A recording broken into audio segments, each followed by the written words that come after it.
And I'm asking my son Keith, do you know anything? What does this mean? And he didn't know either. So I finally figured out after messaging Mr. Broad, he told me it's because of the positive attitude that I have, and stuff like that. Well, it's a good award, and I feel honored for it. Don't get me wrong. I was just taken back. I thought it was a joke at first because I wasn't aware.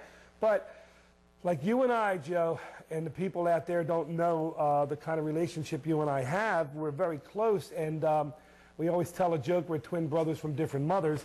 But everything that happens on KT and Marshall Talk, I call Joe, and I always tell you about that one person that's, you know, my Achilles heel. And we won't mention his name. Don't want to give him the benefit of that. But okay, sorry. But anyway, did you feel anyway? So what did to say?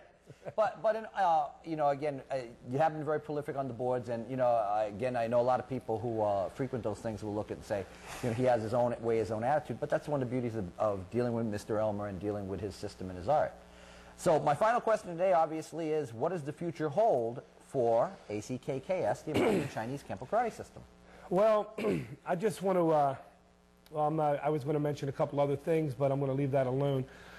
Well, the future of ACKKS is actually in my son's hand and a couple of my other students who continue to train, and yourself, because you are recognized as the first 3 black belt under the ACKKS lineage. But I'm just going to keep going. July will be 43 years of me training in kenpo, in the martial arts, and that's another thing to digress. On the message boards, they're talking about how many arts that that you've done and like that. And Joe, I know you have a plethora, if I'm saying that. Plethora, a vast cornucopia. What he just said of martial art knowledge and rank and all, but I always tell everyone, you know, I have no disrespect to anybody out there who has multiple ranks and different styles like Mr. Rebello does.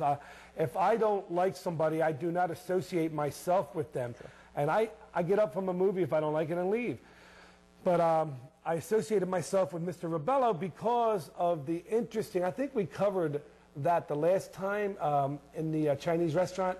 But anyway, in West Springfield, Massachusetts, back in 19 But okay, anyway. he brought this up, so I'm going to talk about this. Okay. Here's a wonderful anecdote for our viewers. We were attending the United Kenpo Systems training camp in Massachusetts. And this was the first time I had ever had the pleasure of meeting Mr. Elmer, and he was discussing about his particular orientation at Kenpo and his unique innovations and creations. And we were at a Chinese restaurant, and we were talking about it, and we were talking about techniques. I'm sorry, I have to interrupt you. You said, you came to me and said, aren't you the guy with the sticks from... yes, I had seen, I should preface that. Yeah. Several years ago on Sports Channel, I had seen Mr. Elmer demonstrate a double club form, a double stick form at Dominic Jacoby's Taj Mahal martial arts tournament. And I never forgot the gentleman because I had never seen him before. So when I saw him at the event, I mentioned that I had seen his footage at Mr. Jacoby's event, which only goes to show you how much I have no life. But we were there, sitting at the restaurant, and suddenly in the middle of a dissertation about techniques, Mr. Elmer gets out of his chair, slides chair, you know, it's like this one, and starts to demonstrate right there in the middle of the Chinese restaurant. So needless to say, when the spirit moves him, the spirit moves him. So, yeah, but he actually said something. He had a mouthful of lo mein, and like, you didn't want to see that part, but he kept saying, "That's interesting, George." And it's like, never mind. That's for another day, Joe. And this is the type of friendship we have. Can I add one more thing? By all means. You mentioned Bruce Jutnick a little while ago. I just want to add something. There was one. Everybody would come to me and tell me that Bruce Jutnick knows this and knows that, but because they would see me and they know that I'm not Kosho.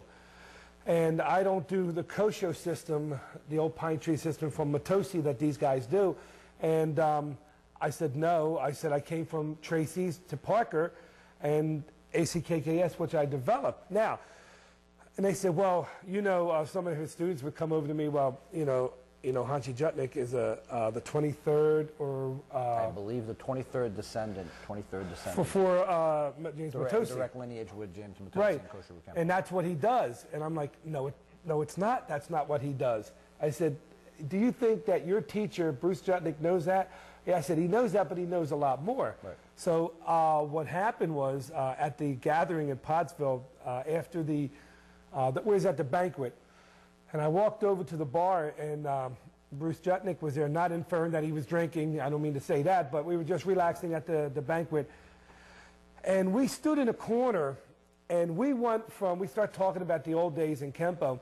And we were talking about the days when Count Dante, the Chicago Wars, that's how, Another group that I have been associated with in the past, but yes, right? So we're standing and we're just going back and forth, shooting it back and forth, and then all of a sudden we start going from a Tracy technique to Parker technique to Parker technique to Tracy technique. Remember shackle break?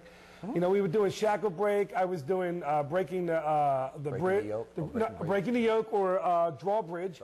Tracy's, and we were doing them. Hanshy Jutnick would stand there and do that, and then I would do a Parker technique. Then he would do a Parker technique. Then I would do a Tracy's technique.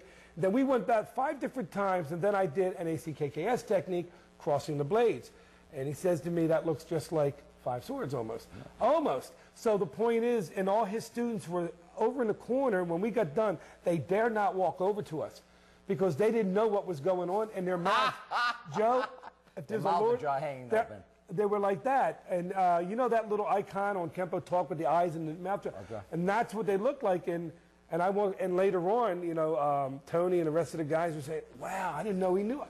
Hello. Wow. I just wanted to add that. And it was one of the pleasures when I first met Hanshy Jutnick, and the diversity of the systems he knows. And we were talking about different systems when I first met him. And one of the greatest compliments I ever got from Hanshy Jutnick was when I first met him in New England. And he was doing a 2-day camp, and he just looked at me at one point, and he pointed directly at me. He said, I am so glad you are here. And he had mentioned because of the history questions I was asking him, different styles and his different influences that I was familiar with. Well, that being said, I'd like to thank you for taking the time here as we're doing our trek through New Jersey and Pennsylvania. And we're going to be back with some exciting action in the American Chinese Kenpo Karate system. Stay tuned. Thank you. It's a pleasure being here with kenpojoe Rebella. What I'm going to do today, I'm going to be demonstrating some ACKKS, American Chinese Kenpo Karate system, some what-if techniques. I'm going to be using my assistant today, one of my students, my son, Mr. Keith Lee Elmer. Keith is a